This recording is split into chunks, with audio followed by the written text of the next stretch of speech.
Hello, and welcome to Our Wide World. Today we'll be talking about the U.S. Rust Belt and its effect on wildlife. The U.S. Rust Belt is an area of the northern United States, mostly the states near the Great Lakes. This area was once known for heavy industry, and black carbon, created by the partial burning of fossil fuels, was heavy in the air. There was a study conducted of 5 species of birds: horned larks, red-headed woodpeckers, field sparrows, grasshopper sparrows, and eastern towhees.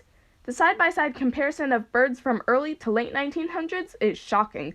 The birds were collecting black carbon in their coats like flying feather dusters. Keep in mind that birds all molt their feathers once or more a year, so all this collecting black carbon only reflects the year or only a portion of the one before they died. Shane Dubé, one of the authors of the study, mentioned how when working with the birds, soot would rub onto their hands, similar to ink from a newspaper. It was also discovered that birds from different years and the darkness of their feathers directly corresponds to that year in history. Quote, "We are surprised by the precision we were able to achieve," unquote, says Dubé. Quote, "The soot on the birds closely tracks the use of coal over time.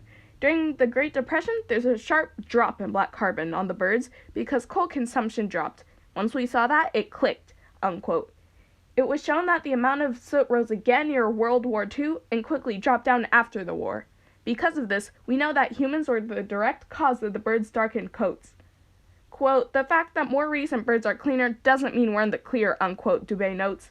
Quote, "While the U.S. releases far less black carbon into the atmosphere than we used to, we continue to pump less conspicuous pollutants into our atmosphere. These pollutants just aren't as visible as soot.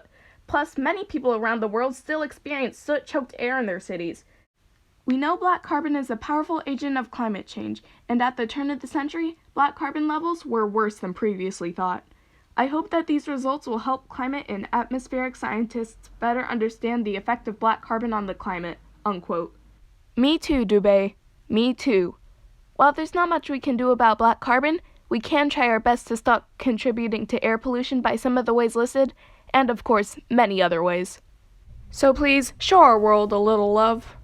This has been Our Wide World, thanking you for your time, this time until next time.